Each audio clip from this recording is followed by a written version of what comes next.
Isang mabiyayang gabi po sa bawat isa, pati na rin po sa mga kapatiran po natin na sa kani-kanilang mga tahanan. Inaanyayahan ko po ang bawat isa na magsitayo. Kahit sa kabila ng ating mga ginagawa ngayong gabi, tayo'y pinapaalalahanan pa rin ng ating Diyos sa kanyang gawain. Sama-sama po nating awitan ng ating Diyos, awitan po natin siya, kabanal-banal ng Diyos, o Holy, Holy, Holy.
Sinasabi po sa mga awit 37 verse 4, "Kayawi mo hanapin ang kaligayahan at ang pangarap mo'y iyong makakamtan." At awitin po natin ligaya ng buhay.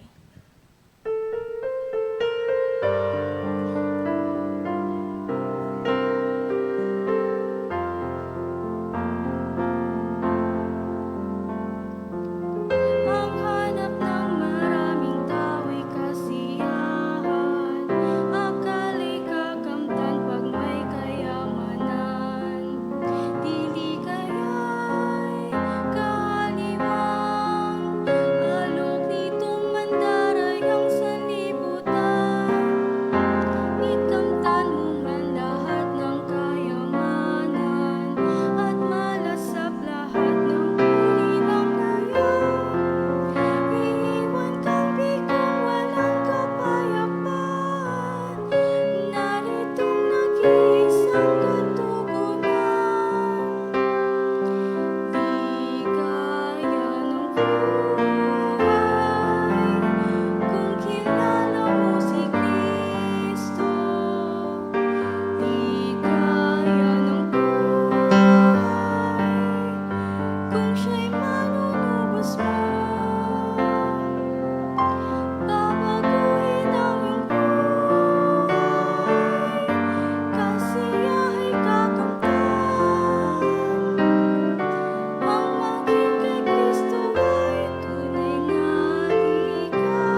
Sa Diyos po ang papuri.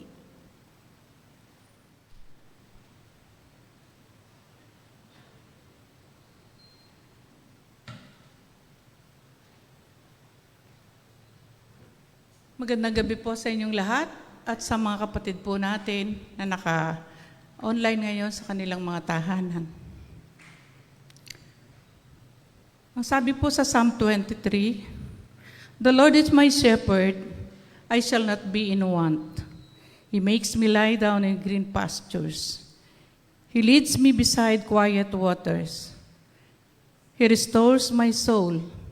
He guides me in the paths of righteousness for His name's sake. Even though I walk through the valley of the shadow of death, I will fear no evil, for you are with me. Your rod and your staff, they comfort me. You prepare a table for me in the presence of my enemies. You anoint my head with oil. My cup overflows. Surely goodness and mercy shall follow me all the days of my life, and I will dwell in the house of the Lord forever." Manalangin po tayo. Panginoon naming Diyos na banal at makapangyarihan sa lahat. Tunay na Ikaw, Panginoon, ay hindi nagbabago. Sa amin, sa araw-araw, Panginoon, salamat po sa patuloy mong paggabay sa amin. Salamat po sa buhay at lakas na patuloy naming taglay, Panginoon. At sa karapatan, Panginoon, na tawagin na anak mo at anumang oras na naisin naming lumapit sa iyo, Panginoon, lagi kang nariyan para sa amin. Maraming salamat po sa mga bagay na pinapakita mo sa araw-araw, maliit man o malalaki, Panginoon.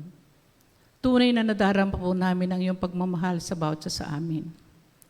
Maraming salamat dahil hindi po kami karapat-dapat, Panginoon, sa pag-ibig na binibigay mo sa amin. Subalit, tunay na napakabuti mo, Panginoon. Marami po kami pagkukulang sa iyo. Patawad po, Panginoon. Dalangin ko po, Panginoon, na tulungan mo po ang bawat isa sa amin. Tulungan mo po kami na sumunod at gawin ko ano man po yung kalooban mo. Hayaan mo, Panginoon, na makita mo kami na naglilingkod ng tapat sa iyong banal na harapan. Maraming salamat po. Alam namin, Panginoon, na anuman po yung aming pagdaanan sa aming buhay, ay nakakaasa kami, Panginoon, na lagi ka pong nariyan para sa amin.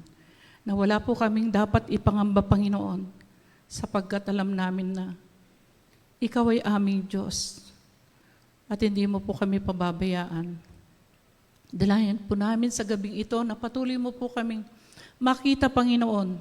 Hayaan mo po yung aming mensahe na maririnig sa gabing ito ay tumimo sa aming puso't isipan, Panginoon. Gayun din po, tinataas po namin, Panginoon, ang iyong mensahero sa gabing ito, Panginoon. Patuloy mo siyang bigyan ng wisdom, Lord, na nagmumula sa iyo. Maraming salamat po. Binabalik po namin sa iyo ang papuri. Sa pangalan ni Jesus. Amen. Makakaupo na po ang kapulungan. Dumako po tayo sa ating pasasalamat at pangungunahan ko na po. Hindi ko po na-share sa inyo na yung pong ate ko na pinagpipray natin, muli nagpapasalamat po ako sa mga kapatiran na nagpray sa kanya. Tinugon po ng Panginoon ang ating prayer na nakauwi po siya, natanggal na po yung tracheostomy niya at pangalawang check-up niya po kanina. Maraming salamat po sa Panginoon na tumutugon sa ating mga panalangin. At yung pong isa, yung pinag-pray po natin, salamat po muli sa mga kapatid na nag-pray para sa akin. Tinugon po ng Panginoon yung panalangin natin. Kaya lang po, hindi po yung naayon sa nais natin.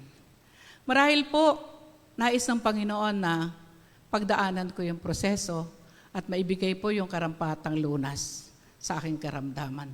Salamat din po sa mga biyaya na patuloy na binibigay niya sa bawat sa amin, sa pag-iingat sa aking mga anak, sa aking buong family, Lord, sa aking buong family, pag-iingat niya sa amin kay Doc Lisa sa clinic at sa mga pasyente na patuloy na nabibless.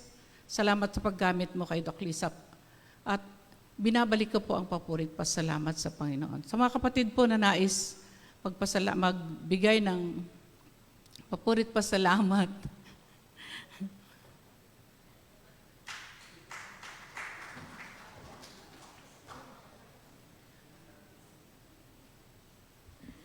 Magandang gabi sa inyo. Kumakahoy ka pa. Magandang gabi po sa inyo lahat. Ako po'y nagpupulit, nagpapasalamat kay Lord sa araw-araw na binibigay ng kalakasan, gabay. At pag umaalis kami, sinasamahan niya kami pauwi, papunta pauwi, ginagabayan niya rin kami. At sa pagising sa umaga, eto, humihinga pa. Kaya kung wala si Lord sa buhay natin, anong magagawa natin? Kaya ako'y nagpupulit, nagpapasalamat kay Lord.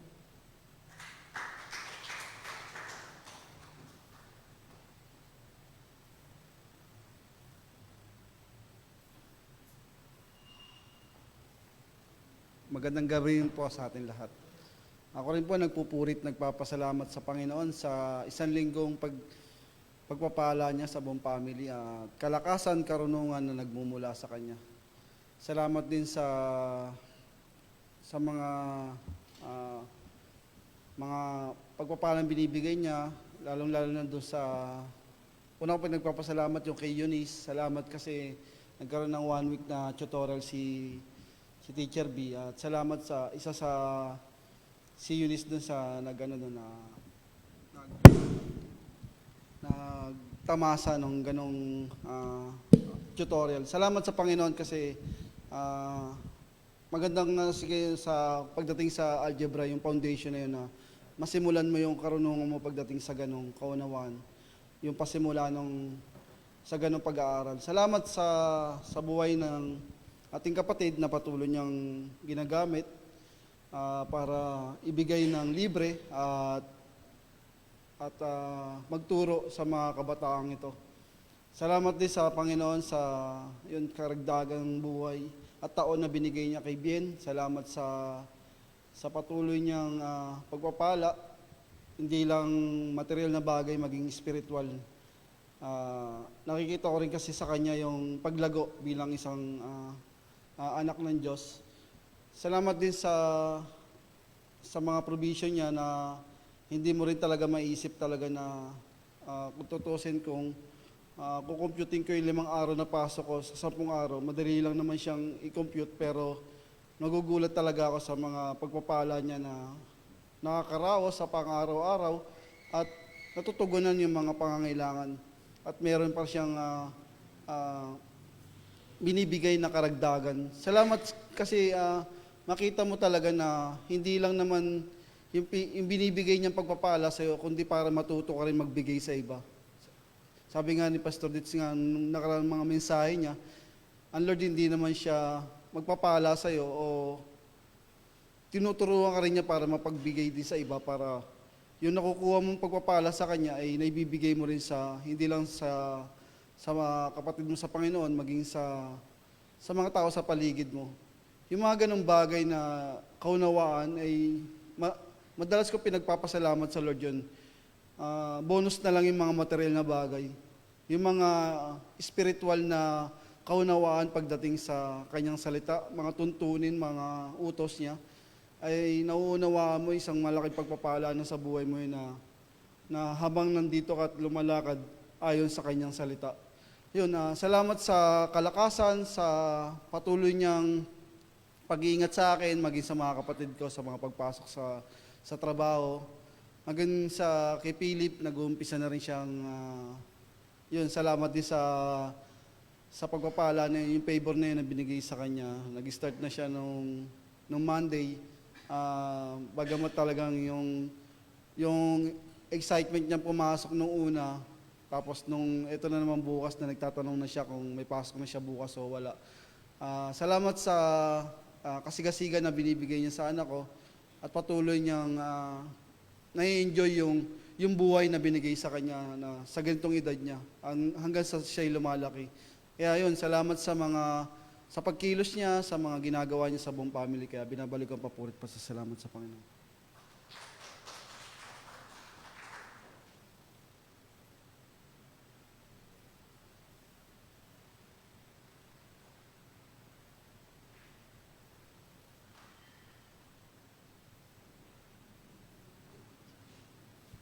Magandang gabi po sa lahat. Maraming salamat sa Panginoon dahil matagal-tagal na rin po ako hindi naka-attend ng prayer meeting. Salamat sa pagkakataon na binigay niya muli sa akin. Maraming salamat sa Panginoon sa kagalingan na binigay niya sa akin na matagal ko rin naranasan. At salamat sa Panginoon sa lahat ng bagay, sa lahat ng biyaya, mga pag-iingat at kalakasan na pinagkakaroon niya sa amin lahat. Maraming salamat lalo na sa kagalingan na binigay niya sa aking anak na si Henry. Nakauwi na po siya mula sa ospital. At marami pong laboratory test na ginawa sa kanya. Yung iba po nakuha na niya resulta pero naka-schedule pa po siyang pumunta sa orthopedic at saka magpa-therapy. Dahil sa sakit na naramdaman pa niya sa kanyang balikat. Pero okay na po. Salamat sa Panginoon sa kabutihan niya at sa mga pag-iingat at biyayang patuloy na pinagkakaroon niya sa amin lahat. Ibinabalik ko po ang papurit pa sa salamat sa Panginoon.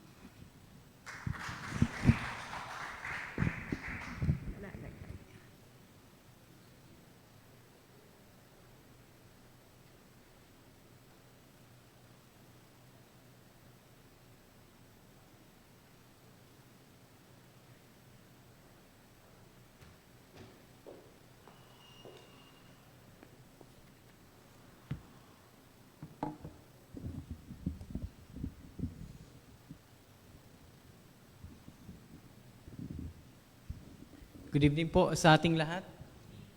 Good evening po. At salamat po sa mga kapatid na nagbigay ng kanilang patotoo po sa gabing ito. Tayo po ngayon ay dadako na sa pag-aaral po ng salita ng Panginoon.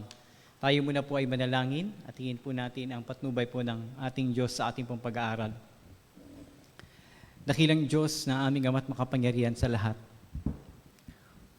Una sa lahat, Ama, kami po ay humihingi ng kapatawaran sa anumang pong pagkakasalang nagawa namin sa inyong harapan. Alisin mo, Panginoon, ang anumang bagay na sumasagabal o bumabagabag sa amin upang sa gayon, Panginoon, ay maituon po namin ang aming puso't isipan sa pakikinig ng iyong salita at pangungusap mo sa amin. Turuan niyo po kami sa gabing ito sa pamamagitan lamang ng iyong salita. Maging ako, Panginoon, ay akin din pong inilalapit ang aking sarili na matuto din po ako sa mga bagay na ipapahayag po ng iyong salita sa amin sa gabing ito. Maging ang mga kapatiran sa online, sa kanilang mga tahanan, dalangin ko rin, Panginoon, na maging maliwanag ang mensahe na kanilang mapapakinggan. Maraming salamat, Ama. Nawa po, pagkatapos po naming mapakinggan ang inyong mensahe ay lalo ka naming ibigin, Panginoon. At lalo ka naming, Panginoon, na sambahin at igalang. Sa inyo po namin tinataas, O Diyos, ang mga oras na ito sa pag-aaral ng iyong salita at ang banal na Espiritu ang siyang manguna sa bawat isa sa amin. Ito po ang aming panalangin sa pangalan ni Jesus. Amen. Ang title po ng ating mensahe ngayong gabi is The Danger of Loving Money. Alam po natin na sinabi ng Bible that the root of all evil is what? The love of money. Ang pag-ibig sa salapi ang ugat ng lahat ng kasamaan. Ang tanong, tayo po ba ay umiibig sa salapi? Bago niyo sagutin yung tanong na yan, hayaan niyo pong bigyan ko po kayo ng mga ilang simbolo or hudyat na tayo po ay umiibig na sa salapi. Number one, how do you determine if you love money or we love money? Number one is this: if we are obsessed of becoming rich. Obsessed, yung gustong-gusto nating yumaman. Tanong, masama po ba na maghangad ng kayamanan? Masama po ba na yumaman? Masama po bang yumaman? Hindi. Hindi masamang yumaman. Pero masama bang hangarin na yumaman? Kung ang sagot mo hindi, ang sagot po ay oo. Sa Bible po, if you desire to get rich, you are tempted to do a lot of sins. Kapag gusto mong yumaman, mas malapit ka sa pagkakasala. Ang sabi ng 1 Timothy chapter 6 verse 9, those who desire to be rich fall into temptation. Masama pong yumaman in a sense, o masama pong hangarin yumaman, Masama pong hangarin yumaman in a sense kapag yung pera na yung motivation natin, no longer for God's glory. Halimbawa, anak, magdoktor ka para yumaman tayo. So, ibig sabihin, mag-aaral siya ng pagkadoktor, hindi para manggamot, kundi para yumaman? Kung yun ang magiging motivation ng bata sa pag-aaral niya para maging doktor, therefore, pag siya po ay naging doktor, kailangan niyang sumingil ng malaki. Kahit na yung isang mahirap na walang kakayanan, hindi niya gagamutin kasi wala itong pambayad. So therefore, it is wrong to desire to get rich. Anak, magpulis ka para yumaman ka. So lahat ay gagawin niya para yumaman, hindi para ma-maintain ang peace and order. Anak, alam mo ba mas malaki ang kita sa custom? Don't you know that custom official are government employee receiving salary? The same with teachers, the same with supervisors, the same with superintendent, the same with principals. So walang kaibahan ang nanunungkulan sa customs sa nanunungkulan sa eskwelahan. Parehas po sila ng mga sinasahod. Pero bakit kailangan ka sa customs para yumaman ka? So ang hangarin yumaman po ay kasalanan. Pero ang yumaman ay hindi kasalanan dahil ang pagyaman ay nagmumula sa Diyos. So if your desire to become rich, yung gusto mong yumaman, therefore you are already loving money. Because your motivation is no longer for God's glory, but to get rich. Ang sabi ng Bible, whatever you do, do it for the glory of God. If you will become a doctor, you cure people for the glory of God, not to get rich. Now, second sign that we want to get, we are loving money. Isa pang determining factor kung mahal na talaga natin ang pera or minamahal natin ang pera is, number 2, aside from we obsess to get rich, is number 2, we lack contentment. Lack contentment. When you say lack contentment, yung blessing ng Panginoon, konti palagi. Kaya wala kang kakontentuhan. Kasi ang tingin mo sa pagpapala ng Panginoon, laging konti. If we are not happy of what we have, then we are not contented. Katulad ng kapatid natin kanina, no, si Kuya Lito, yung salary niya. You know, our salary may not be enough. Okay? Our salary may not be enough, but God's provision is always enough. Maaring hindi sapat yung kinikita mo, pero wag mong isipin na hindi sapat ang provision ng Panginoon. Dahil God can provide aside from your salary. Napakalawak po ng provision ng Panginoon. Hindi lang sa ating pinagkakakitaan, hindi lang sa sustentong natatanggap, hindi lang sa pensyon na natatanggap natin. Napakalawak po ng pagpapala ng Panginoon na hindi natin pwedeng limitahan.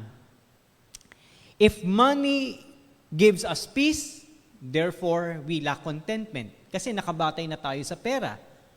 Don't you know that the same source, which is money, gives you worries? Kaya kapag ka pinalangin mo, ganito na lang ang buhay ko, Lord, sana po yumaman ako. That is lack of contentment. Masama bang ipanalangin yun? Yes. You know what? What is the prayer? Or paano yung tinuro ng Panginoon na prayer para sa mga disciple? Sinabi ba niya, Our Father who art in heaven, I pray that we will get rich, or give us this day our daily bread. So he did not teach his disciples, you pray, you get rich. But he taught his disciples, give us this day our daily bread. Hindi nga sinabi yung our monthly bread eh. Because contentment is tested daily. Kapag humingi ka ng labis, ibig sabihin wala ka ng kakontentuhan. Ang sabi ng 1 Timothy chapter 6 verse 8, but if we have food and clothing, with this, we will be content. Alam niyo po, kapag kayo ay may pagkain at may damit, dapat daw makontento na kayo, dapat masiyahan na kayo. Minsan nung nagpapasaya sa atin, yung bagong cellphone, yung bagong sapatos, hindi po yung bago ang magpapasaya sa atin. Yung basic, essential provision ng Panginoon dahil hindi niya tayo pinagkukulang. Number 3, we are loving money if we are becoming materialistic. What is materialistic? Again, material blessings are okay. They are good from the Lord. But nawa hindi tayo maging materialistic. What is materialistic? If we are more concerned on what we have and what we possess, and we are no longer concerned of who provides and who possesses us. Kapag mas tinitignan natin kung ano ang mayroon tayo, kung ano ang hawak natin, hindi na kung sino yung nagkakaloob at kung sino ang may hawak ng buhay natin, then we are becoming materialistic. Kapag material na bagay na ang nagpapasaya sa atin, hindi na yung mga spiritual na bagay, then you are already loving money. Number 4. Number 1, we are obsessed to become rich. Number 2, if we lack contentment, we are loving money. We are loving money if we are becoming materialistic. Masyado ng laman ng isipan natin yung mga material na bagay, window shopping. And number 4, we are tempted to sin. Paanong paraan? If we are willing to cheat, we are willing to lie, and we are willing to steal, we are willing to become stingy or madamot because we want to save, then we are loving money. Ang sabi ng Bible, those who desire rich fall into temptations. Yung pagnanakaw, pagsisinungaling, pandaraya, at pagiging maramot, lahat po yan ay kasalanan o temptation dahil gusto mong yumaman. Yung dodoktorin mo na yung iyong tax declaration para lang hindi ka makapagbigay ng tama sa gobyerno because you want to become rich. Yung kapatid mo na nangangailangan pero pagkakaitan mo ng tulong dahil iniisip mo para sa iyon, then you are loving money. Number 5, paano mo malalaman kapag mahal mo ang pera? Hindi ka nagbibigay sa Panginoon. Very basic. Very basic measurement. Kung ang mananampalataya ay hindi na umiibig sa Diyos, umiibig na siya sa salapi kapag hindi siya marunong magbigay sa gawain ng Panginoon. Very self-explanatory. Sabi ng Bible, God loves a cheerful giver. Minsan nakala natin, yung pagsusubi, yung paglilikom, yun ang nagpapayaman sa atin. Hindi nyo ba alam na ang pagpapayaman ng Panginoon ay sa pamamagitan ng pagbibigay, hindi pag-hoard? Number 6, determining factor if you are loving money. Your loyalty is divided. Na ipagpapalit mo ng Panginoon. Always remember, you cannot serve two masters at the same time. Ano yung two masters na tinutukoy ng Bible? You cannot serve both God and money. Kapag pinagpapalit mo ng gawain sa pera, sa trabaho, sa negosyo, therefore you are loving money. Number 7, this is the last. I know that there are so many more factors in order for us to determine if we are loving money. Number 7, if we lack peace. In what sense?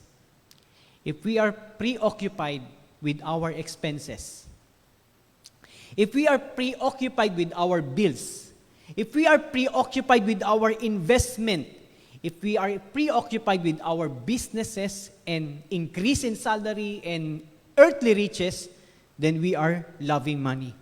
Remember, sabi ng Panginoon, where your treasure is, there your heart will be also. Kung nasa ng iyong puso, kung nasa ng iyong kayamanan, nandun din ang iyong puso. Na kung ang kayamanan mong itinuturing ay yung kayamanan ng sanlibutan, then you are loving money. Because that is not genuine treasure. Katulad nga ng inawit natin kanina, di ba? Ang sabi ng kanta, ang hanap ng maraming tao'y kasiyahan, akalay kakamtan pag may kayamanan. Dili kayay kaaliwang alok nitong mandarayang sanlibutan. Hindi masama ang kayamanan ng sanlibutan. Pero kung iibigin natin ang kayamanan ng sanlibutan at doon natin ilalagay yung ating tunay na kayamanan, therefore, tayo po ay umiibig na sa salapi. So those are some of the determining factors how do we know if we are loving money. Yun ay mga ilang bagay lamang na magpapatotoo na mahal na natin ang pera kaysa sa Panginoon. So maaari nating masagot, mahal ba natin ang pera? Kung mas mahal mo ang mga bagay dito sa sanlibutan, kung gusto mong yumaman, wala kang kakontentuhan, kung willing kang magkasala para lang sa pera, kung hindi ka nagbibigay, kung nakakalimutan mo ng Panginoon at nahahati ng atensyon mo sa Panginoon at sa salapi, kung wala tayong kapayapaan dahil sa mga gastusin at pera ang ating solusyon sa lahat ng problema, then we are loving money. Let's go now to our verse. 1 Timothy chapter 6 verse 3 to 10. Ang sabi po dito, kung may nagtuturo man ng salungat dito at hindi na ayon sa tamang turo ng ating Panginoong Hesukristo at mga turo tungkol sa pagsunod sa Diyos, ang taong ito'y mayabang pero walang nalalaman. Gusto lang niyang makipagtalo na nauuwi lang naman sa inggitan, alitan, paninira, pambibintang, at walang tigil na awayan. Ito ang ugali ng taong baluktot ang pag-iisip at hindi naman nakakaalam ng katotohanan. Inakala nilang ang kabanalan o relihiyon o gawain ng Panginoon, inaakala nila na ang relihiyon o kabanalan ay paraan ng pagpapayaman. So dito po sa verse 3 hanggang verse 5, tinutukoy po dito yung bulaang mangangaral o yung false teachers, false preachers, na wala kang matututunan na tama at maganda sa mga bulaang mangangaral. Pero ano ang primary concern ng bulaang mangangaral? Pagpapayaman sa pamamagitan ng kabanalan. Yung relihiyon ginagamit saan? Sa pagpapayaman. Kaya nga pagdating ng verse 6, kung sa bagay, daig pa ng taong namumuhay ng banal at kontento ang kalagayan ng mayaman. Daig pa ng taong mananampalataya o may takot sa Panginoon at kontento sa buhay ang isang taong mayaman. Kung ikaw ay mananampalataya at kontento ka sa buhay, sabi, mas mayaman ka pa sa pinakamayamang tao dito sa lupa. Mas mayaman ka pa kay Bill Gates. Mas mayaman ka pa kay Henry C. Kapag ikaw ay kontento sa buhay. Verse 7, ang totoo, wala tayong dinala sa mundong ito at wala rin tayong madadala pag alis dito. Which is totoo. Lahat ng bagay na pag-aari mo ay pag-aawayan ng mga anak mo pagka ikaw ay nagpayaman. Verse 8, kaya kung meron tayong pagkain at pananamit, dapat na tayo makontento o masiyahan. Ang mga taong naghahangad ng yumaman ay nauhulog sa tukso. Sa isang bitag na mapanira at walang kabuluhan ng mga hangarin na nagdadala sa kanila sa kapahamakan, sapagkat ang pag-ibig sa salapi ang siyang ugat ng lahat ng kasamaan. Ang sobrang paghahangad ng salapi ang nagtulak sa iba na tumalikod sa pananampalataya. Because of the love of money, tinalikuran nila ang Panginoon at nagdulot ng maraming paghihinagpis sa buhay nila. Now, ang konteksto po ng 1 Timothy chapter 6 verse 3 to 10, yung una is false teachers. Ikalawa, love of money. Kapag pinagsama po yan, yung false teachers, false teachings, and love of money, ano ibig sabihin? It means that even in the first century, religion is being used for monetary gain. Religion is being used for monetary gain. Hindi po ba naiiba sa panahon natin ngayon? Kung kayo ay familiar sa prosperity gospel, mga ngaral na ang hangarin lang ay pagpapalang material para sa kanilang mga miyembro, hindi kabanalan at hindi pagtalikod sa kasalanan, sila po yung talagang yumayaman. Prosperity gospel, prosperity preachers were also existing even before, during the first century. Ang salita ng Diyos, yung Bible din po ang ginagamit nila, pero ginagamit sa sariling kapakinabangan. Ang pagpapalang material, yung pangunahing layunin ng relihiyon, hindi ang tamang relasyon sa Diyos sa pamamagitan ng pagtalikod sa kasalanan. Yung mga prosperity preachers, never mo silang maririnig, repent from your sins. Ang laging mo maririnig sa kanila, give, and you will be blessed. Ang plano ng Diyos sa iyo ay pagpalain ka. Yun ang laging mo maririnig sa kanila. Hindi mo maririnig ang plano ng Diyos sa iyo ay sumunod ka sa Kanya at mamuhay ka ng may kabanalan. The priority is to gain material wealth and not to have a right relationship with God that starts with repentance and faith in Christ. Again, so that is the context. False teaching and wrong priority, which is money or the love of money. Now, what are the dangers of loving money? Nakita natin kanina, paano natin ma-assess sa sarili natin kung umiibig na tayo sa salapi. Ngayon naman, titignan natin ano yung mga kapahamakan na idudulot kapag ikaw ay umibig sa salapi. Number 1, loving money blinds us to true riches. Ang pag-ibig sa salapi ang bumubulag sa atin upang hindi natin makita ang tunay na kayamanan. Ano yung mga tunay na kayamanan na nakalista sa verse 6, verse 7, verse 8? Sabi diyan, but godliness with contentment is great gain. So that is the first riches, true riches na dapat meron ng bawat mananampalataya, hindi pera. Godliness with contentment. Your relationship with God and contentment. Kaya sa mga mananampalataya, hindi po pwede na tayo ay hindi kontento. Kapag tayo ay may relasyon sa Panginoon, dapat kontento ka na sa buhay. The Lord is my shepherd, sabi. I shall not be in want. Si Jesus ang aking pastol, ang Diyos ang aking pastol, hindi ako magkukulang. Pinagkulang ka na ba ng Panginoon? O yung tingin mo lang kulang kasi hindi tayo kontento? Never nakulang ang Panginoon. Kahit tuyo at isang gatang na bigas lang para sa 5 tao, still enough. Minsan nga pag naghahanda tayo, minsan ako nag-worry, Ate May o Ate Eve o kaya Ate Ana, basta sino mga nanay, Ate Julie, Ate Malu, sakto ba yung pagkain? Ang lagi nilang sasabihin, pagkakasyahin niya ng Panginoon. Yes. Totoo naman, na laging pinagkakasya ng Panginoon. May nababalot pa nga eh. Di ba? Pagkain ng aso naman. Kahit pagkain pa ng tao, wala tayong problema ron. No? So dapat maging policy kung anong matira, balutin kaysa masayang. Amen? Yung gamit na mantika, pwede bang balutin? Why not? Bahala kayo. No? Huwag nyo lang isama yung kutsara at tinidor. Again, if we are contented and we have relationship with God, you are rich. Daig mo pa ang mayaman, sabi ng Tagalog version. Kung mahal natin ang pera, hindi mo to makikita. Hindi mo makikita yung relasyon mo sa Panginoon at wala ka rin kakontentuhan sa buhay. So loving money blinds us of true riches. What is 1? Your relationship with God in contentment. Second, alam mo pa yung isa pang kayamanan? Sabi ng verse 7, we brought nothing into the world and we cannot take anything out of the world. Wala tayong dinala dito sa sanlibutan at wala tayong dinala dito sa sanlibutan at wala rin tayong dadalhin papunta sa langit. Ano ibig sabihin nun? The second true riches na natatakpan yung ating mata dahil mahal natin ang pera is yung eternal riches. Alam mo ba, hindi mo kayang dalhin ang pera mo sa langit.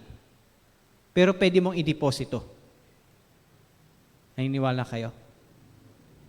Sabi ng Bible, mag-impo kayo ng kayamanan saan? Sa langit. So pwede mong i-deposito, pwede mong i-invest.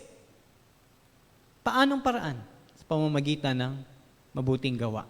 Gamitin mo yung pera mo para sa kaharian ng Panginoon. That is eternal investment. So dahil mahal mo ang pera, hindi mo mapagamit sa Panginoon. Hindi ka makapagbigay. Why? Kasi mahal mo yung pera. Totoo naman. So, ang bato-bato sa langit, nawa, huwag magalit, kundi magrepent at magbigay. Because loving money blinds us of true riches. Ang nakikita natin, material na bagay, hindi yung eternal. Naalala niyo yung binatang mayaman na kumausap sa Panginoon. Ang sabi niya, nagawa ko na po ang lahat. Ano pa bang kulang para magkaroon ako ng buhay na walang hanggan? Ang sabi ng Panginoon sa kanya, ibenta mo ang iyong ari-arian. Hindi ibig sabihin, pag binenta niya yung kanyang ari-arian, magkakaroon na siya ng buhay na walang hanggan. Dahil alam ng Panginoon kung anong nasa puso niya, kaya yun ang sinabi ng Panginoon sa kanya. Upang ipakita dito sa binatang mayaman na hindi mo nagawa ang lahat at hindi mo kayang gawin ang lahat. At yung magagawa mo ay hindi magliligtas sa'yo. Dahil dito babagsak ka. Ano yun? Ibenta mo yung ari-arian. Ang sabi ng Biblia, dahil siya ay mayaman, umalis siya at hindi niya ginawa. His love for money blinded him to see his need of a Savior. Akala niya yun ang magliligtas sa kanya. Yung pagiging mabuti. Yung pagiging mayaman. Pero yun ang hindi. Yun ang naging daan para tumalikod siya. Another richness na meron tayo.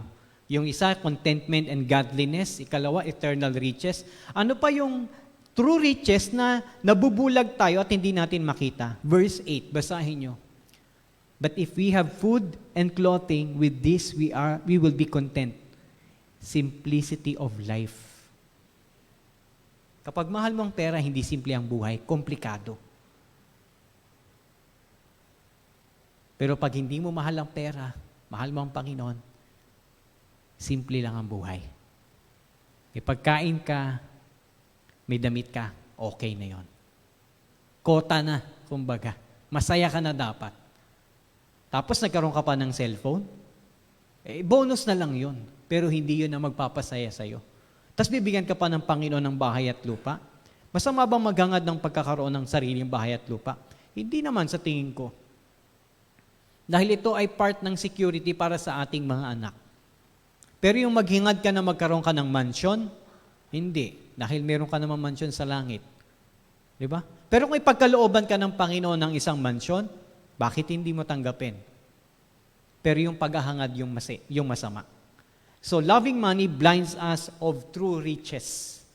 Nabubulag tayo sa kung ano yung totoong kayamanan na dapat tinitreasure natin. Ano yung mga totoong kayamanan na dapat pinapahalagahan at tinuturing talaga nating kayamanan? Godliness with contentment, eternal riches, and the simplicity of life. If you have essentials, you are good. You are blessed. You should be happy. Second, danger of loving money is this. Don't you know that loving money is the beginning, the starting of your distractions? Kapag minahal mo daw yung pera, nagpapasimula na ang pagbagsak mo. Verse 9. Sabi dito, but those who desire to be rich, yung nag-aangad yumaman, fall into temptation, nahuhulog sa maraming tukso, into a snare, sa mga bitag, into many senseless and harmful desires, yung mapanganib na pagnanasa, that plunge people into ruin and destruction. So what are the destructive or yung mga distractions na kakaharapin ng mga taong umiibig sa salapi? Number 1 is temptation. Because the moment you love money, you are tempted to cheat. You are tempted to lie. And you are tempted to steal. Kapag mahal natin ang pera, gagawin natin ang lahat. Magsisinungaling ka dahil sa pera. Magnanakaw ka dahil sa pera. Magiging maramot ka dahil sa pera. Senseless desire. Ano yung mga senseless desire? Bili mo ko nito, gusto kong bumili nito, gusto kong bumili nito. Nakafocus na tayo sa material na bagay. Hindi mo na ako magbibigay ng tithes kasi pinag-iipunan ko tong bagay na to. Senseless desire. Pinagpapalit natin yung gawain ng Panginoon sa mga desire na meron tayo. At anong kahinat na nito? Distractions. Gusto mo ba yumaman? The Bible says, God gives us the power to get wealth. Ang Diyos ang nagkakaloob nun. We are not running after blessings. Hindi tayo tumatakbo sa blessings. Your blessings will follow me all the days of my life. Ang blessings dapat ang humahabol sa atin. Hindi tayo yung humahabol sa blessings. Well, you will be blessed by God if you will be faithful to Him. But if you want to get rich, you will not be faithful to Him. And you will be destroyed. Why? Ito po yung nakakatakot, no? The third point. If loving money is the beginning of our destruction, don't you know that loving money, this is your ending. You end up falling away. Kapag hindi na-suppress yung desire to get rich, sabi dito, for the love of money is the root of all kinds of evils. It is through this craving that some have wandered away from the faith and pierced themselves of many pangs. Wala na, natali na sila sa pagpapayaman hanggang sa tumalikod na sila sa pananampalataya. You know what's the worst ending? Is to do evil. And when it continues, the desire, the cravings of money, it ends up to wandering. Sabi rito, wandered away from the faith. Wandering from the faith or falling away. You know who's the best example of this falling away because of the love of money? Yeah, tama si Kuya Servi. Judas. Tama? Judas sold his master, his teacher, his Lord for how many pieces of silver? 30 pieces of silver. And 30 pieces of silver is equivalent to 100 days of your salary. Perhaps around 70,000 pesos. Ganun lang ang halaga ni Jesus Christ sa kanya. So ganun din ang halaga ng Panginoon sa atin kung magpapatuloy tayo sa pag-ibig sa salapi. It's not only Judas. I'll give you another example in the Old Testament. Bakit natalo ang Israelita sa Ai? Sinong salarin? Dahil hindi nakapag-practice sa mga sundalo? O dahil merong isang sundalo na nagtago ng kayamanan sa kanyang tolda na ang pangalan ay Akan? Dahil nung natalo nila ang Jericho, ang sabi ng Panginoon, huwag kayong kukuha ng anumang kayamanan dahil ito ay gagawin para sa templo ng Panginoon o para sa offering sa Panginoon. Pero si Akan, dahil nakita niya na magaganda yung mga alahas at magaganda yung mga tela, itinago niya sa kanyang tolda. Kahit na binili na siya na huwag kukunin. Pag-ibig sa kayamanan ang naging daan kung bakit natalo ang Israelita sa Jericho. Maraming namatay. At nung natunton na ang salarin ay si Akan, anong ginawa? Si Akan lang ba ang pinatay? O ang kanyang buong sambahayan?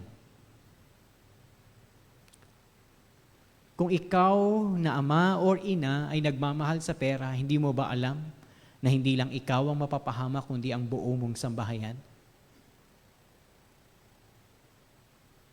Isa pang example in 2 Timothy chapter 4 verse 10. I don't know kung kilala niyo si Demas. Si Demas po ay kamanggagawa ni Apostol Pablo na kasama niya sa pagmimisyon. Ang sabi ni Apostol Pablo, hindi po yan kompleto. Babasahin ko po sa inyo. Dahil iniwanan ako ni Demas at nagpunta siya sa Thessalonica, iniwanan niya ako dahil mas mahal niya ang mga bagay sa mundong ito. Si Demas, na kapwa misyonero ni Apostol Pablo, hindi nagpatuloy sa misyon. Bakit? Mas mahal niya ang mga bagay sa mundong ito. Ibig sabihin, ipinagpalit niya yung gawain saan? Sa material na bagay. I don't know kung anong ginawa ni Demas. Kung nagnegosyo ba siya, pinagpalit niya sa trabaho ang kanyang pagmimisyon. So, makikita mo sa Bible na kapag ikaw ay umibig sa salapi, kapahamakan pisikal at hahantong sa kapahamakang espiritual. Ipinapakita lamang nito na ang mga mananampalataya, quote-unquote, na umiibig sa salapi, ay hindi tunay na mananampalataya. Katulad ni Judas, katulad ni Dimas. Dahil kung tunay kang mananampalataya, dapat mahal mo ang Diyos ng higit sa lahat. Last verse, Matthew 6:24. No one can serve two masters. Either you will hate the one or love the other, or you will be devoted to the one and despise the other. You cannot serve both God and money. You have to choose. And you cannot choose both. You can only choose one. If you love money, then go. But I already told you the dangers of loving money. But if you love God, then you are indeed a believer. If you love money, there is a question of your relationship with God. Again, that is a very heavy teaching. So loving money is not an easy circumstance or situation ng buhay natin. So kailangan ngayong gabi siguraduhin natin, mahal ko ba ang pera o hindi?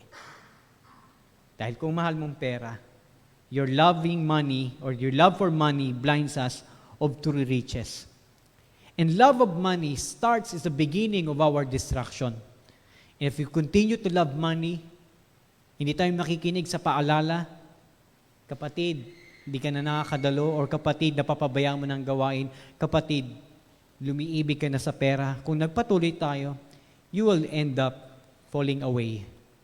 Like Judas, like Demas, like Achan. I hope this evening, we will really be sure kung nasaan yung ating devotion, nasaan yung ating puso, nasaan yung ating pag-ibig. Tayo po'y manalangin. Dakilang Diyos na aming Ama at makapangyarihan sa lahat. Patawad, Panginoon, sa mga pagkakataon na kami ay umibig ng higit sa mga bagay dito sa sanlibutan at ikaw ay amin na ipagpalit. Nawa ang mensahe, babala mula sa inyong salita ay sapat na upang kami ay magising at i-affirm namin sa aming mga sarili kung sino ba ang aming Panginoon. Ikaw ba? Salapi o mga bagay dito sa sanlibutan? Dalangin ko po, Panginoon, na lagi niyo po kaming bigyan ng contentment, kagalakan sa mga pagpapala na inyong pinagkakalob sa amin. Lagi namin gamitin ang pera para po sa inyong gawain. Because we know yung security at yung provision namin ay hindi nagbumula sa mga bagay dito sa libutan, kundi nagbumula sa inyo. Patuloy namin, Panginoon, maalala ang mga babala na ito nang sa gayon hindi kami humantong sa karimari-marim na kahahantungan ng sino mang umiibig sa salapi o umiibig sa mga bagay dito sa sanlibutan ng higit sa iyo. Maraming salamat, Ama, naway naturuan ng bawat isa sa amin. Ito po ang aming panalangin sa inyo, Ama, sa pangalan ni Jesus. Amen.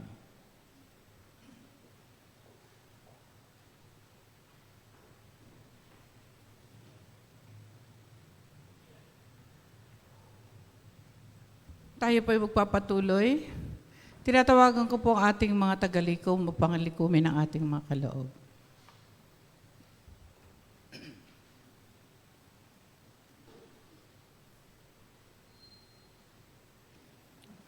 Manalangin po tayo. Panginoon naming Diyos, tunay na Ikaw ay tapat sa bawat isa sa amin ang pangako mo, Panginoon. Tapat ka sa iyong pangako sa amin. Hindi mo po kami pinagkulang kahit kailan, Panginoon. Ang iyong biyaya ay sapat. Salamat, Panginoon, sa pagkakataong to na binigay mo sa amin upang kami, Panginoon, ay makibahagi sa pagkakaloob. Buksan mo po ang aming mga palad, Panginoon, at upang kami makapagbigay at magamit po namin ito sa iyo, ito sa iyong mga gawain. Maraming salamat po. Binabalik po namin sa iyo ang lahat sa pangalan ni Jesus.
Sa mapagpalang gabi muli sa ating lahat at salamat sa Panginoon for giving us this wonderful opportunity para sama-sama muling manalangin. At inaanyayaan ko po ang bawat isa na tayo pong lahat ay dumako sa oras na ito na tayo po ay sama-samang manalangin po sa mga prayer concerns po ng ating church, ng ating mga kapatid at mas especially ng ating bayan. Tayo pong lahat ay manalangin. Ama naming Diyos sa langit, maraming salamat po muli sa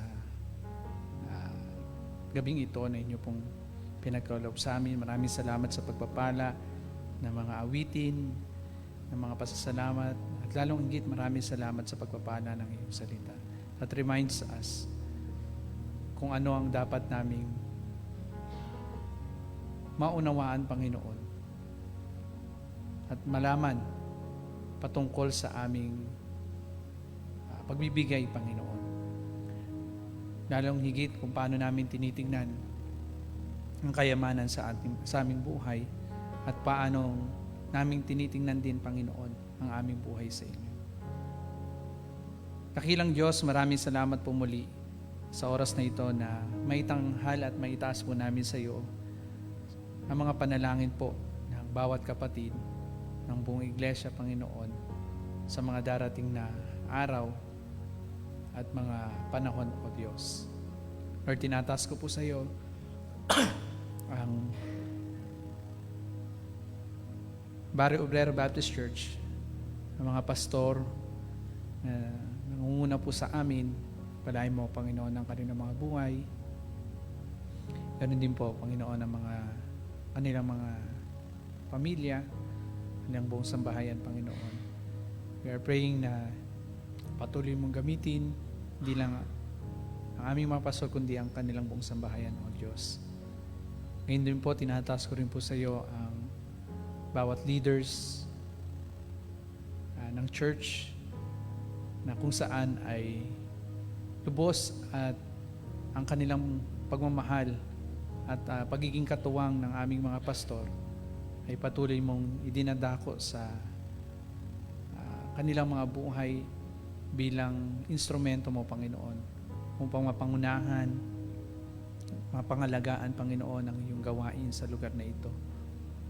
Nalahin ko rin po sa iyo ang bawat ministeryo na iyong itinatag at ang iyong binuo, O Diyos, upang maging daan, upang mas lalo naming mapalago, O Diyos, ang aming mga buhay sa pamamagitan, Panginoon, ng mga ministeryong ito, kung saan mo kami dinadala at dinadako. Kabayan niyo rin, Panginoon, ang mga nangunguna sa mga ministeryong ito. Ngayon niyo po sila ng karunungan, O Diyos. Nadalahin ko rin po sa iyo, O Diyos, ang kabuuan at bawat miyembro, Panginoon, ng iglesyang ito ng Barrio Obrero Baptist Church patuloy niyo pong pagpalain ng bawat isa. At lalonggit, patuloy ko pong dinadalangin ang paglago espiritual ng bawat anak mo, O Diyos, ng bawat tinawag mo sa lugar na ito at sa iglesyang ito. Ama, patuloy rin po namin itinataas sa iyo ang bawat concerns ng mga kapatid po namin na sa ngayon, Panginoon, ay patuloy na hinihiling ang iyong pangunguna sa kanilang buhay, lalo na sa mga kapatid na nagkaroon ng karamdaman, na sa ngayon, Panginoon, sila ay patuloy na nagpapalakas. Some of them, Panginoon, ay dumako na, Panginoon, sa mga natapos ng mga gamutan, yet they are still seeking ng iyong lubos na kagalingan at pag-restore ng kanilang pangangatawan. At ang ilan din po sa kanila, Panginoon, ay patuloy na dinadalangin namin sa mga paghahanda sa mga susunod na araw, lalo na sa mga nalalapit na operasyon at gamutan, Panginoon, sa mga kapatid po namin. Naalala po namin sa iyo ang aming Tatay Fred. Ingatan mo po siya, Panginoon. Patuloy na palakasin at bigyan ng magandang kalusugan kanyang buhay. At ganoon din po ang aming Nanay Presi na sumusubaybay at nangangalaga po para sa kanya po, Panginoon. Lubos na itinataas ko rin po siya sa inyo at hinihiling ang kalakasan na patuloy niyo pong igawad po sa aming Nanay Presi. Sa aming Dr. Lisa, patuloy niyo pong ingatan ang kanyang buhay at patuloy na hinihiling ko, O Diyos, ng lubos na kalakasan at karunungan, Panginoon, na ipagkaloob niyo po sa kanya, lalo na sa kanyang ginagawang paglilingkod sa pamamagitan ng kanyang propesyon. Lord, patuloy niyo pong gamitin ang buhay at patotoo ng aming Dr. Lisa upang mamangha, O Diyos, sa mga taong iyo pong dadalhin sa kanya. At patuloy niyo pong dinadalangin ko po sa inyo ang aming Dr. Lisa. Aming Kuya Deng, patuloy niyo mong i-bless ang kanyang buhay ng kalakasan at magandang kalusugan. Ganon din po ang kanyang may bahay. Aming Ate Lani, patuloy niyo pong pag-isahin at patuloy niyo pong palakasin ang mag-asawa pong ito sa kanilang paglilingkod, sa kanilang pananampalataya, lalong higit sa kanilang paglakad, O Diyos, bilang mga anak mo, Panginoon. Bless mo rin, Panginoon, ang kalalagayan at ang pangangatawan ng aming Ate Michelle Boricano at patuloy po namin dinadalangin yung mga gamutan na kanyang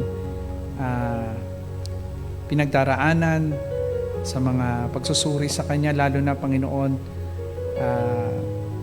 dalangin namin ang lubos na kagalingan sa kanyang thyroid. We pray na nawa mapabilis ang paggaling at lubos na maibalik ang maayos ng pangangatawan at magandang kondisyon sa kanyang lalamunan, Panginoon. Lord, dalangin ko rin po sa iyo ang aming Kuya Gilbert Ilagan. Lubos at patuloy namin itinataas sa iyo, Panginoon, ang kanyang paningin. Kung inyo pong loloobin, Panginoon, ay maibalik ang kaliwanagan at maayos na paningin po sa kanya. Pinagtitiwala po namin siya sa inyo. Alam po namin na may mga bagay na nais kang ipakita sa kanya, O Diyos. At patuloy na pinagtitiwala po namin na makita niya, Panginoon, ang napakagandang plano mo at pagkilos mo sa kanyang buhay kahit sa gitna, Panginoon, ng kalalagayan ng kanyang paningin. Lord, tinataas din po namin sa iyo si Ate Geraldine Panlilio. Lubos at patuloy namin hinadalangin ang iyong provision sa kanya, lalo na yung sustainan ng kanyang kalakasan, Panginoon, habang siya ay lubos na nagpapagaling at nagre-recover mula sa karamdaman at na kanyang pinagdaanan, Panginoon. Lord, tinataas ko rin po sa iyo ang aming nanay ay Kuya Sunny. We pray na patuloy mo po siyang gabayan at ingatan, Panginoon, lalo na sa kanyang pang-araw-araw na gawain at pagkilos. Nilangin namin, Panginoon, na kayo po ang patuloy na mag-sustain ng lakas at maayos na pangangatawan sa kanya. Lord, talangin ko rin po sa iyo si Pastor Sam sa mga darating na araw, lalo na sa araw ng August 21. Ito yung araw na inyo pong pinagkaloob sa kanya upang maoperahan ang aming pastor. Dalangin po namin na patuloy niyo pong ihanda ang kanyang pisikal na pangangatawan. Dalangin ko rin po, Panginoon, ang mga araw pa na lilipas lalo na Panginoon sa pagbubuno at paglilikom pa ng kabuuan ng pangangailangan niya para sa operasyon na ito. Na bago pa man dumating ang operasyon na ito, O Diyos, we are praying na lubos na mabuo na yung paglikom ng salapi o ng pera na kakailanganin para sa operasyon na ito. Lord, lubos din po namin idinadalangin sa iyo ang iyong pangunguna sa araw ng operasyon hanggang sa araw ng na kung saan ay mag-restore at muling may balik sa ayos at malakas na kalusugan, Panginoon, at pangangatawan ng aming Pastor Sam. We are claiming na sa lahat ng mga prosesong kanyang pagdaraanan, it will end, Panginoon, sa pagpupuri at pagsamba sa iyo, Panginoon. Mamamangha ang sinumang makakakita at patuloy na mapupupurihan ka, Panginoon, sa kanyang buhay at sa kanyang mga pinagdaanan. Lord, tinatas din po namin sa iyo ang mga nanay po namin na some of them ay merong karamdamang pisikal sa kanilang puso, sa kanilang kalusugan, sa kanilang pangangatawan. Lord, danahin ko po na patuloy niyo pong gabayan ang mga nanay po namin na ito. Ang aming Nanay Filipa sa kanyang mata, we pray na nawa magbukas ka ng opportunity upang maoperahan ng kanyang mata na ito at mapanumbalik ang maayos na paningin niya, Panginoon. Aming Nanay Seni Aguila, we pray na patuloy niyo po siyang bigyan ng maayos na kondisyon sa kanyang puso at yung maging pag-circulate din, Panginoon, ng mga dugo sa kanyang katawan ay maging normal at maging maayos din ang kanyang pangangatawan. Ganoon din po ang aming Nanay Seni Leander. Dalahin ko po, Panginoon, na patuloy mo siyang palakasin at bigyan ng maayos na pangangatawan, O Diyos. Aming Nanay Terry, dalahin ko po, O Diyos, na patuloy mo siyang kalingain, even sa period na minsan pabalik-balik ang mga sugat. Alam po namin, Panginoon, na sa mga period na ito, nais mo lang mas lalong ipakita sa Kanya, Panginoon, kung gaano ka makapangyarihan at kung paanong ikaw lamang ang lubos na gagawad sa Kanya, Panginoon, ng maayos at magandang pangangatawan. Dalahin ko rin po sa iyo, Panginoon, ang aming Nanay Aji. Lord, kaawaan at patuloy mo siyang samahan, Panginoon, sa panahon na ito ng kanyang buhay na sometimes ang kanyang pangangatawan ay nakakaranas ng kahinaan. May panahon din na hindi niya matandaan ang mga bagay na kanyang ginagawa. Hindi niya matandaan ang mga tao sa kanyang paligid.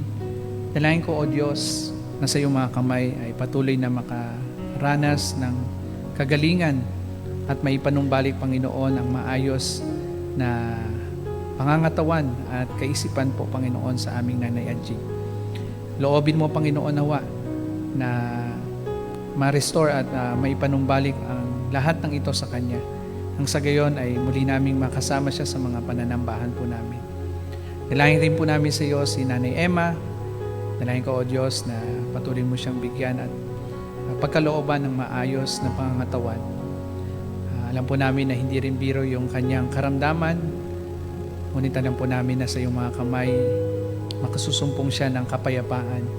Makakasumpong siya, Panginoon, ng lubos na kagalingan, Panginoon.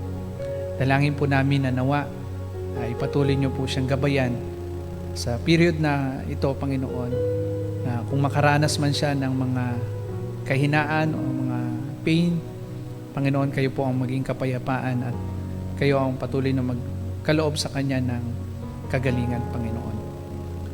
Lord, tinataas ko rin po sa iyo maging ang mother po ng aming Pastor Eric Bolivar. Anahin ko po, O Diyos, na hipuin mo siya sa bahagi ng kanyang katawan na merong diferensya at kayo po ang patuloy na maggawad ng kagalingan mula sa karamdaman na ito. Dalangin rin po namin sa iyo ang mga ilang pang mga kamag-anak ng aming mga kapatid. Kayo po ang patuloy na magbigay sa kanila ng kalakasan sa mga kamag-anak na nakaranas ng karamdamang pisikal. Lord, dalangin ko po na kayo pong mag-provide ng kanilang pangangailangan, lalo na sa mga gamot na kanilang tinitake. Lord, dalangin ko po na kayo pong magbigay sa kanila ng maayos na at lubos na pangangailangan upang mapabilis lalo, O Diyos, ang kanilang paggaling. Lord, inaalala rin po namin sa iyo aming Kuya Henry. Maraming salamat sa narinig naming balita na siya ay nakalabas na ng ospital. Dalangin ko, O Diyos, na patuloy niyo pong ipanumbalik, Panginoon, ang maayos na pangangatawan sa Kanya. Dalangin ko rin po sa iyo si Nanay Rosie. Patuloy mo siyang bigyan ng kalakasan at maayos ang pangangatawan ng aming Ate Moring sa kanyang vertigo. We pray na nawa sa karamdaman niya na ito ay lubos na mas makita niya, O Diyos, na ikaw lamang ang kanyang kailangan, ikaw lamang ang lubos na kagalingan niya, O Diyos. That's why we are praying na patuloy niyo po siyang kalingain at patuloy na tulungan siya, Panginoon, lalo na sa period na nahihilo siya. Lord, kayo ang patuloy na magbigay ng maayos na pangangatawan sa Kanya, O Diyos. Kung meron mang mga makatutulong sa Kanya upang mas maibsan, Panginoon, ang Kanyang mga nararamdaman, we pray na you send those people na makakatulong sa Kanya, Panginoon. Again, we are praying sa mga kamag-anak po ng mga kapatid po namin na some of them ay nadisgrasya. We pray for healing. Some of them ay nakaranas ng tumadaan pa sa mga period ng mga pagsusuri, biopsy o mga gamutan. We pray for healing upon their lives, Panginoon. We also remember din ang mga kapatid po namin na until now ay patuloy na hinihiling ang iyong pangunguna sa kanilang buhay. Sa mga naghahanap ng work, we pray for your great plan, Panginoon, sa kanilang buhay. We believe na you are preparing yung mga kapatid na ito sa isang kumpanya na hindi makokompromiso ang kanilang pananampalataya, na magagamit ang kanilang buhay, Panginoon, bilang instrumento ng pagpapala sa kumpanya na ito, gayon din sa mga taong makakasama nila, Panginoon. Lord, we are lifting up to you all these things, maging ang aming bayan. Patuloy mo samahan ng bayang Pilipinas, O Diyos, ang bansang ito, Panginoon. Sa tulong ng mga itinalaga mo, Panginoon, ng mga leaders namin, from our President, sa Vice President po namin, sa mga mambabatas, sa mga local officials, hanggang sa mga barangay officials, we are praying na nawa, Panginoon, ang kanilang mga buhay ay maging instrumento mo, O Diyos, upang matulungan, pangalagaan, Panginoon, ang mga kababayan po namin sa kanilang mga nasasakupan, Panginoon, ay magamit ang kanilang kakayahan, karunungan, Panginoon, at mga resources na meron sila to help those who are in need sa kanilang mga paligid. Maraming salamat, Panginoon. We entrust to you everything. We entrust to you this country. We entrust to you the ministry. We entrust to you even ang mga bagay na kakaharapin pa namin sa mga susunod na panahon. Sa mga gawain na ito, we pray na patuloy na walang maitaas at walang ibang maitanghal, Panginoon, kundi ikaw lamang. Maraming salamat, Panginoon. Sa gabing ito, pinupuri ka namin din ang dakila. Ito po ang aming dalangin sa pangalan po namin, Panginoong Yesus. Amen. Amen. Tayo po ay makakahanap po ng ating partner para po may bahagi po natin ang ating mga personal na panalangin. And in a few minutes po, tayo po ay magko-close in prayer.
Sige po, tayo pong lahat ay tumayo and tayo po ay magwakas na sa panalangin. Diyos naming Ama sa langit, maraming salamat po muli sa pagpapala na inyo pong ibinuo sa amin ngayong gabi. Maraming salamat sa buhay ng bawat isa. Maraming salamat at patuloy niyo po kaming ginagabayan, Panginoon, at dinadala, Panginoon, sa isang buhay ng kabanalan, O Diyos, at lumakad ng may pagpupuri at pagsamba sa iyo, Panginoon. Lord, samahan niyo po kami at patuloy na idinadalangin ko po ang iyong pagsama at pag-iingat po sa mga kapatid na uuwi sa kanilang mga tahanan. Dalayan ko po ang iyong proteksyon at pag-iingat nawa ang laging sumakanila. At dalayan ko, O Diyos, na muli mo kaming ibalik sa mga susunod pa na gawain na inyo pong ibibigay at ipagkakaloob sa amin bilang daan ng paglago at pagpapatibay na aming pananampalataya. Muli sa iyo po namin yung pinagkakatiwala ang lahat ng ito, O Diyos. Maraming salamat. Binabalik po namin ang lahat ng kapurihan at kadakilaan sa pangalan po ng aming Diyos at tagapagligtas na si Kristo Jesus. Amen. Magandang gabi po sa ating lahat.